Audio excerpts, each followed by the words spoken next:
శనిష్ఠుడు ఆసీనుడై ఉండగా అప్పుడు శ్రావణభూతి అనే శిష్యుడు పైకి లేచి, గురువుగారు, మాకు మీరు అష్టాంగ యోగం సాధన గురించి చెబుతూ ఉన్నారు.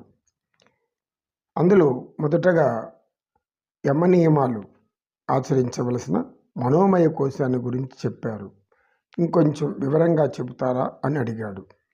అప్పుడు సత్యనిష్ఠుడు వారందరినీ చూచి, అమ్మలారా, నాయనలారా, ప్రస్తుతం నేడు మన మీద అమిత బాధ్యత ఉంది. ఎందుకంటే ఈ కలికాలంలో సమాజంలో యువత మొదలుకొని అనేక స్థాయిల వరకు ఈ యొక్క మానసిక రోగాలు పెరిగిపోతున్నాయి. మనోవైకల్యం పెరుగుతూ ఉంది.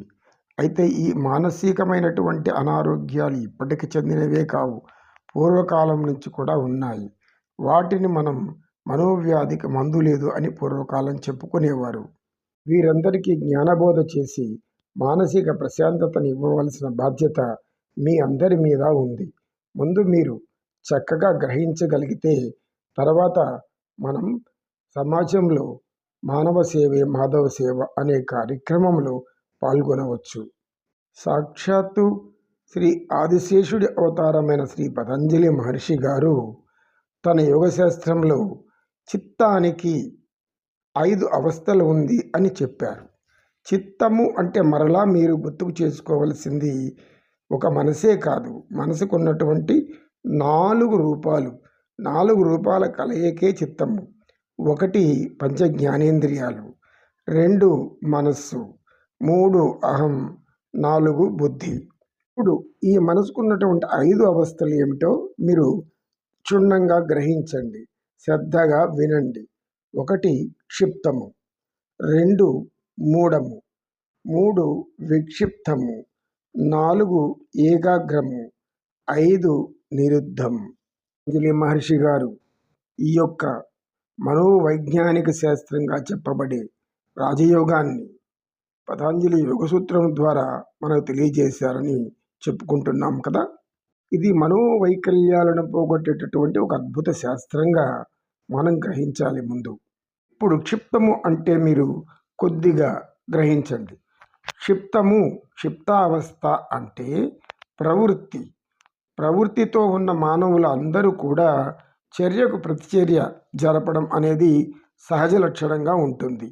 ఈ ప్రవృత్తి సకల మానసిక అనారోగ్య సమస్యలకు మూల కారణం అనే విషయం చాలామందికి తెలియదు. వ్యక్తులలో అనుమానాలు, అపార్థాలు, స్వార్థం ఇవన్నీ పెరగడం వలన ఈ చంచలమైన మనస్సు ఎప్పుడు కూడా వీటి చుట్టే తిరుగుతూ ఉంటుంది. ప్రవృత్తి అంటే అది నికృష్ట బలం అని అర్థం చేసుకోవాలి. ఇది చాలా నికృష్టమైనది. నికృష్టం అంటే అధమమైనది అని అర్థం. ఇది రజో తమో గుణాలలో ఎక్కువగా ఉంటుంది. దీనిని ఆత్మాభిమానం అనే పేరుతో తమను తామే వంచుకుంటూ ఉంటారు. ఎవరైనా ఏమైనా అంటే ఇతరులను వాళ్ళు వెంటనే తిరిగి రెట్టింపు కోపంతో తిరగబడతారు. ఆ అన్న మాటలు మంచి ఏమి చెడు ఏమని గ్రహించరు. స్త్రీలు కానీ పురుషులు కానీ యవ్వనంలో ఉన్నప్పుడు ఒకరినొకరు చూడగానే వారిలో ప్రతిస్పందన ఏర్పడుతుంది. ధర్మం మరిచి ఆ స్త్రీలను ఎలాగైనా అందాలను వశం చేసుకోవాలని పురుషుల యొక్క అందాలను వ్యామోహంలో చెంది స్త్రీలు వారికై తప్పించడం, ఇలాంటివి చర్య ప్రతిచర్య. ఇవి అనుకున్నప్పుడు జరగనప్పుడు వెంటనే వారిలో మానసిక పరిస్థితి మారిపోతుంది. ద్వేషభావం పెరుగుతుంది, ద్వేషం పెరుగుతుంది. దాని వలన మనోవికలం చెంది మానసిక సమస్యలు ఏర్పడతాయి. మనోవ్యాధిగా మారి అనేకమైన అనారోగ్య సమస్యలు వారిని పీడిస్తాయి. ఉన్మాదిలా మారిపోతూ ఉంటారు. కొందరు సున్నిత స్వభావాలు ఉంటారు. వారిని ఏమైనా అంటే వెంటనే వారిలో ఆత్మన్యూనత అంటే తమలో తాము కుంగిపోతూ కుమిలిపోతూ ఎవరికి చెప్పుకోలేక బాధపడుతూ ఉంటారు. కొందరైతే ఆ విషయాన్ని పదే అందరికీ చెప్పుకుంటూ నాకు అన్యాయం జరిగింది, మోసం జరిగిందని చెప్పుకుంటూ తిరుగుతూ ఉంటారు. దానివలన ఎట్టి ప్రయోజనము ఉండదు. మానవ సంబంధాలే ముఖ్యంగా భావించి వీరందరూ కూడా ప్రవృత్తులను ప్రదర్శిస్తూ ఉంటారు.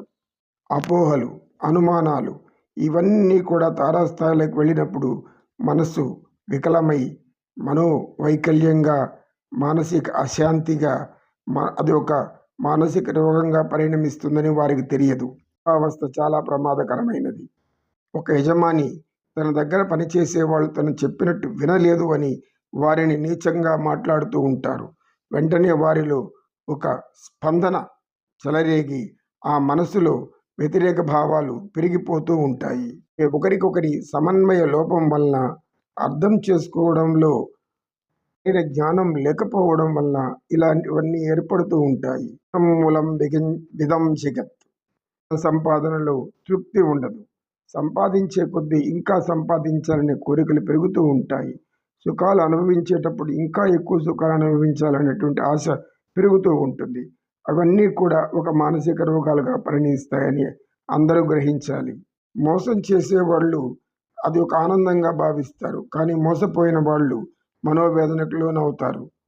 అసహనం, అసూయ, ఈర్ష్య, ద్వేషం వీటి ప్రతిస్పందనే ప్రవృత్తి. ఎదుటివారు మాటలు అన్న ద్వారాను, చూపులు చూసిన ద్వారాను మనలో కలిగే భావాలు విపరీతంగా ఉంటే దానిని ప్రతిస్పందన అనబడుతుంది. మనకు తెలియకుండా మనమే ఆవేశంగా, కోపంగా మారిపోతూ ఉంటాము. సుఖాలు అనుభవించడం, దుఃఖాలు అనుభవించడం ఇది ప్రవృత్తి లక్షణం. సుఖాలు వచ్చినప్పుడు పొంగిపోవడం, కష్టాలు వచ్చినప్పుడు కురింగిపోవడం ఇది కూడా ప్రవృత్తి లక్షణమే. కుటుంబ బాంధవ్యాల మధ్య ఒకరికి ఒకరు అర్థం చేసుకోలేక ఒకరిని ఒకరు ద్వేషించుకోవడం లేదా దూషించడం కూడా ఒక మానసిక సమస్యే. చిన్నప్పుడు పిల్లలు కొంత వయసు వరకు వాళ్ళని చేసే చర్యలను మనం ఎంతో ఆనందిస్తాం.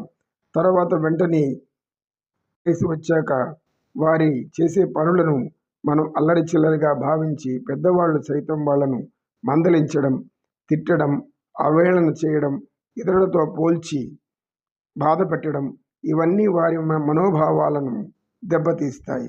అందువలన వారు కూడా అప్పటి నుండే మానసిక రోగులుగా మారిపోవడం ప్రారంభమవుతుంది. వయసు మీరిన వారు వ్యతిరేకాన్ని మర్చిపోయి వ్యక్తిత్వం అనే విషయాన్ని మరచి క్షమాగుణం లేకుండా వారిని సరిదిద్దే ఉపాయం తెలియకుండా ఆలోచన రాహిత్యంగా ప్రవర్తిస్తూ ఉంటారు. కొందరు దీర్ఘకాల శత్రువులుగా మారిపోతూ ఉంటారు. రెండవది మూఢం. మూఢము అంటే అజ్ఞానానికి పూర్తిగా ప్రతిరూపం. వీరిలో మూర్ఖత్వం 100% నిండిపోయి ఉంటుంది. విచక్షణారాహిత్యంగా ఎవరిని ఏం చేస్తున్నామో, ఎప్పుడు ఏం చేస్తారో అనేటువంటి తెలియకుండా వారి పనులు వారు చేసుకుంటూ పోతూ ఉంటారు. వారికి సమాజానికి కూడా ఎంతో హానికరమైనదని వారు గుర్తించరు.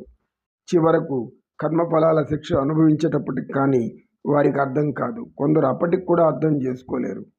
వీరు సోమరిపోతుల్లా జీవిస్తూ ఇతరుల సూచనల మేరకు హింసాయుత కార్యక్రమాలు చేస్తూ ఉంటారు.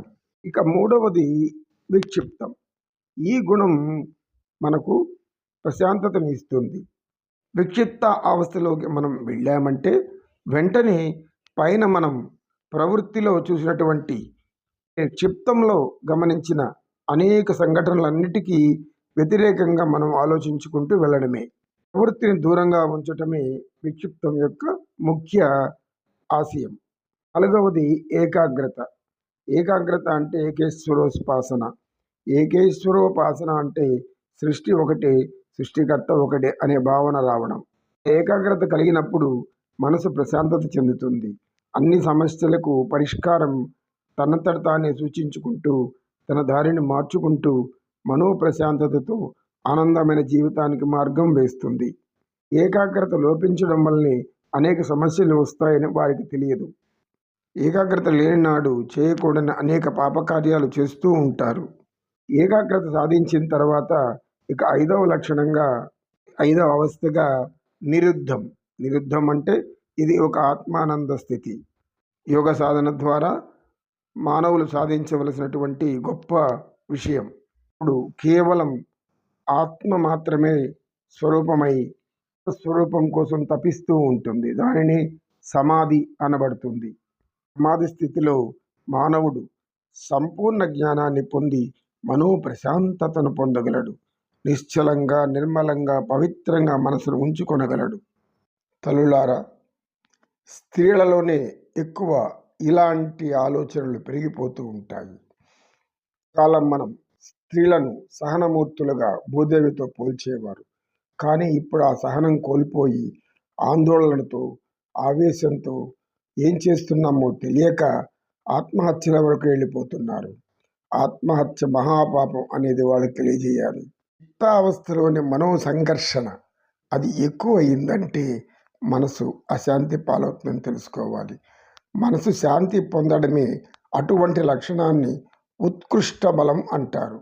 అంటే కోపతాప ఆవేశాలను నిరోధించడం, వాటిని చెవి దగ్గరకు కూడా తీసుకురాకపోవడం, ఎవరేమన్నా చిరునవ్వుతో వెళ్ళిపోవడం, ఇది విక్షిప్తావస్థ లక్షణం. అంటే ప్రశాంతతకు దారి. కనుక మీరు బాధ్యత వహించి గ్రామాలలో తిరిగేటప్పుడు ఎవరెవరు ఎలాంటి మానసిక ఆందోళనలో ఉన్నారో తెలుసుకొని వారికి మీరు మాటల ద్వారా వైద్యం అందించాలి అని చెప్పిన సత్యనిష్ఠుడు మాట మంత్రం అవుతుంది అని చెప్పాడు. సమస్యలు లేనివారు లేరు. కోటీశ్వరుడికైనా అనేక సమస్యలు ఉంటాయి అనేది సత్యం. ధనం ఉంటేనే సంతృప్తి, తృప్తిగా బతకగలం, ఆనందంగా ఉండగలం అనుకుంటే అది అజ్ఞానమే అని అనగానే అందులో ఉన్న స్త్రీమూర్తి మందాకిని పైకి లేచి, గురువుగారు, మీరు చెప్పిన ఈ జ్ఞానం చక్కగా బోధపడింది. మీ యొక్క ఆశయాన్ని మేము నెరవేర్చగలం అని చెప్పారు. అప్పుడు సత్యనిష్ఠుడు, ఇంకా ఎవరికైనా ఎలాంటి అనుమానాలున్నా వాటిని చర్చించుకుందాం తరువాత తరగతిలో అని చెప్పి ఆ రోజుకి సత్యనిష్ఠుడు తన చర్చను చాలించాడు. సర్వే జనా సుఖినో భవంతు, సమస్త సన్మంగళాని సంతు. ఓం శాంతి శాంతి శాంతి. దైవ ప్రార్థన. త్వమేవ మాతా చ పితా చ